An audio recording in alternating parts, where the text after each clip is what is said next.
Hey friends, this is Shankar Pavan and welcome to the video. देखिए, ये तीसरा वीडियो है। इससे पहले का 2 वीडियो और भी है जिसको देख के आइए, जहाँ पे मैं मार्केट कैप, साथ में एंटरप्राइज वैल्यू, साथ में पीई रेशियो क्या है, प्राइस टू अर्न रेशियो क्या है एंड अर्निंग पर शेयर क्या है, जो मैं ऑलरेडी बता चुका हूँ। ऑलरेडी अच्छी तरह से विस्तार पूर्वक बताया है। आज जो हम लोग बात करेंगे वो भी बहुत ज़्यादा इम्पॉर्टेंट है फंडामेंटल एनालिसिस के लिए, जो कि बुक वैल्यू के ऊपर बात करेंगे and price to book value के ऊपर बात करेंगे। छोटा सा वीडियो होने वाला है। बुक वैल्यू एक छोटा सा एग्जांपल से समझते हैं। मान लीजिए आपके पास एक दुकान है, जिस दुकान का वैल्यू है 500 रुपीज़, उसका टोटल वैल्यू है 500 रुपीज़। कोई कारण से या फिर कोई रीज़न से आपको उस दुकान को बेचना पड़ा और आप लोग 2 शेयर होल्डर हैं, तो उस दुकान को अगर बेचेंगे तो आपको 500 रुपीज़ मार्केट से मिलेगा। अगर 2 शेयर होल्डर है, दैट मीन्स प्रोमोटर्स अगर 2 है, दैट मीन्स आप लोग का डिवाइडेड हो गया 250 करके। ये जो 250 रुपीज़ मिला एक एक प्रोमोटर्स को या क्रिएटर्स को, जो कि दुकान का ओरिजिनली मालिक है, उसी को बुक वैल्यू बोला जाता है। एंड वो जो बुक वैल्यू का अमाउंट जो है और दुकान का अमाउंट से अगर डिवाइड कर देंगे, मतलब 500 रुपीज़ दुकान का वैल्यू है एंड एक एक बंदे को, शेयर होल्डर जो है एक एक बंदे का 250 करके मिला, तो 250 500 डिवाइडेड बाई 250 अगर करेंगे तो 2 निकल के आएगा। उसी को हम लोग बोलेंगे प्राइस टू बुक वैल्यू है। मतलब प्राइस का पीबी रेशियो जो होता है, प्राइस का P divided by book value, जो बुक वैल्यू निकल के आएंगे उसको डिवाइड कर देने से पता चलेगा बुक वैल्यू क्या है एंड पीबी रेशियो क्या है। बुक वैल्यू कहाँ कहाँ काम करता है? बुक वैल्यू हर जगह काम नहीं करता है। ये बहुत इंपॉर्टेंट पैरामीटर है, बट हर जगह काम नहीं करता है। वो उसी जगह काम करेगा जो टच एंड फील एसेट्स में माना जाएगा। मतलब ये हो गया, हैवी इंडस्ट्री में काम आएगा, कैपिटल इंटेंसिव इंडस्ट्री में बहुत काम आएगा। Example, power industry, cement industry, metal industry, infra industry, जहाँ पे कंपनी का ज़मीन खरीदना हो या फिर जहाँ पे कंपनी को प्लांट बैठाना हो। बुक वैल्यू जो है वो कंपनी के पास कितना एसेट्स है, इस चीज़ को दर्शाता है। आपका स्क्रीन में एक कंपनी दिख रहा है जिसका बुक वैल्यू, जिसका नाम है नेशनल एल्युमिनियम। इसका मार्केट कैपिटलाइजेशन है 67,000 करोड़ ऑलमोस्ट।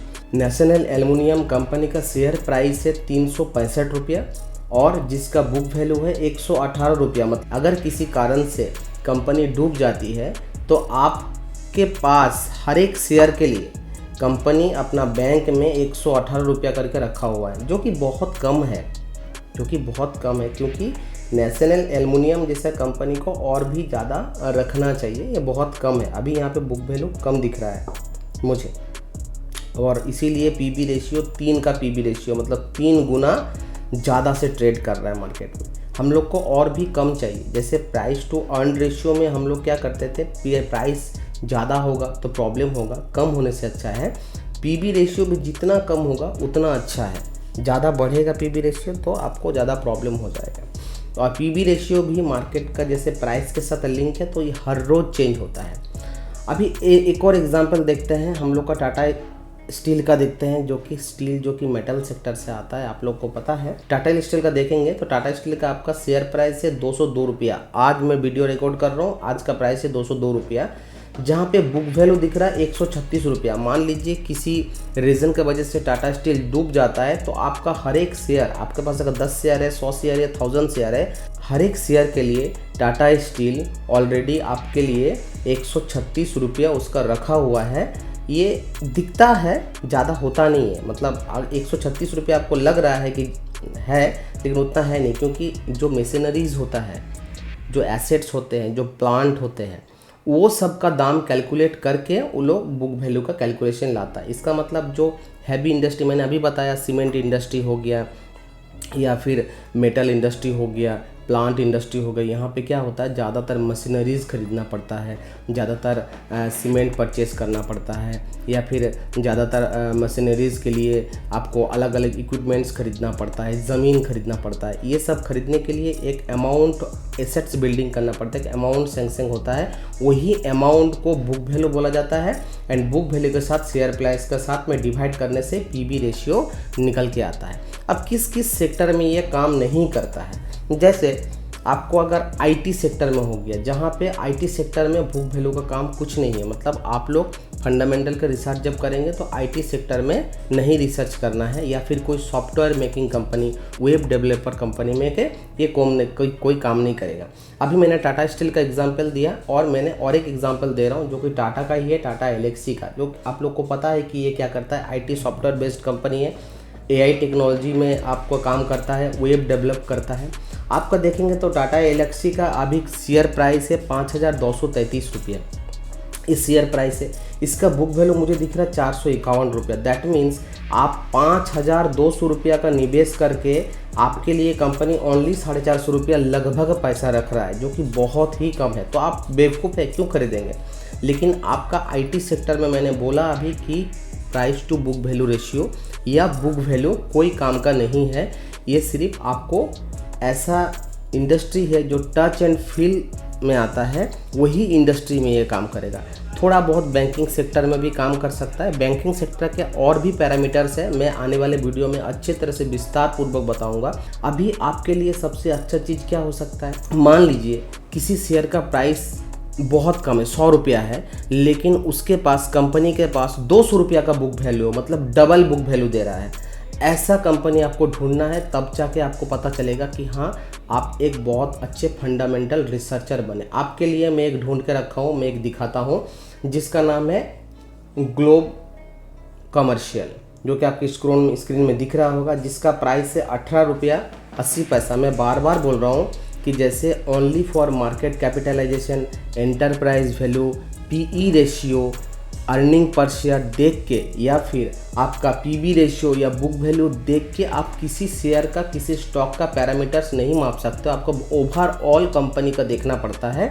इसी तरह मैं सिर्फ अभी एग्जांपल दे रहा हूँ बुक वैल्यू, और मैं इस कंपनी को प्रमोट नहीं कर रहा हूँ, मैं सिर्फ बुक वैल्यू के बारे में समझाने की कोशिश कर रहा हूँ कि ये जो ग्लोब कमर्शियल लिमिटेड है, जो कि ट्रेडिंग सेक्टर से आता है, आप अगर इसका देखेंगे तो इसका शेयर प्राइस है 18 रुपया 80 पैसा, जिसका बुक वैल्यू है 36 रुपया, लगभग डबल है। मतलब आप 18 रुपया का निवेश करेंगे, 36 रुपया ऑलरेडी उसका रखा हुआ है। अगर कंपनी डूब जाता है तो आपको 36 रुपया मिलेगा। ये कंपनी डायरेक्ट डिक्लेरेशन दे रहा है। और किस किस सेक्टर में काम नहीं करेगा, मैंने अभी बताया। आईटी सेक्टर में वेब डेवलपर कंपनी जो होता है, सॉफ्टवेयर जो बनाता है, जैसे एप्पल सबको पता है, कंपनी बहुत बड़ा कंपनी है। तो एप्पल का ब्रांड का ही वैल्यू है, तो जिसका पे ब्रांड का वैल्यू है वहाँ पे हम लोग का प्राइस टू बुक वैल्यू कुछ काम का नहीं है। क्योंकि आपका कोई भी फ़ोन अगर खरीदेंगे तो 20,000 में आ जाएगा, लेकिन अगर एप्पल वही फ़ोन बनाएगा तो 1 लाख रुपया में बेचेगा वो। इसका मतलब 80,000 उसको ब्रांड कमा के दे रहा है। तो ये ब्रांड का वैल्यू है। जहाँ का ब्रांड वैल्यू होगा वहाँ पे आपका कुछ काम नहीं आएगा। मान लीजिए कोई सीमेंट इंडस्ट्री का कोई सीमेंट मैन्युफैक्चर कर रहा है, तो आप उसका अगल बगल पीयर्स देखेंगे जो दूसरा सीमेंट इंडस्ट्री है, उन लोग का दाम का ज़्यादा फ्लैक्चुएशन नहीं होगा, क्योंकि वहाँ पे आप मटेरियलिस्टिक चीज़ है, वो मटेरियल दे के आपको पैसा ले रहा है। वहाँ का ब्रांड का कोई वैल्यू नहीं है। कुछ पैरामीटर्स है वैल्यू, कुछ पैरामीटर्स में वैल्यू मायने रखता है, लेकिन आपको लगभग 10-20 का ही फ़र्क होगा, ज़्यादा फर्क नहीं होगा सीमेंट इंडस्ट्री में या फिर कोई स्टील इंडस्ट्री में, जहाँ पे हेवी गुड्स मैन्युफैक्चरिंग होते हैं। लेकिन अगर उसी चीज़ को आप अगर ब्रांड में लेके आएंगे तो मार्केट में एक 200 का भी शर्ट बिकता है, एक 2000 का भी शर्ट बिकता है, एक 20,000 का भी शर्ट बिकता है। तो ये क्लोथ इंडस्ट्री में हो गया, इसमें भी बुक वैल्यू मैटर करता है क्लोथ इंडस्ट्री में। लेकिन आईटी सेक्टर में हम लोग का क्या नहीं होता। आईटी सेक्टर में ओनली कंप्यूटर्स होते हैं, एक बड़ा सा हॉल रूम होता है जो रूम पे, और एम्प्लॉइज़ होता है जो सबसे ज़्यादा उन लोग का मैन पावर का ज़रूरत होता है। और एम्प्लॉइज़ कंपनी के लिए एसेट्स नहीं है। अकाउंटिंग का भाषा में एम्प्लॉइज़ एसेट्स नहीं होता है। एम्प्लॉइज़ को सैलरी देना पड़ता है, एम्प्लॉइज़ को एक्सपेंसेस का पैरामीटर में रखा गया है। इसीलिए एम्प्लॉय कभी भी कोई कंपनी का एसेट्स नहीं है, वो ओनली फॉर एक्सपेंसेस है।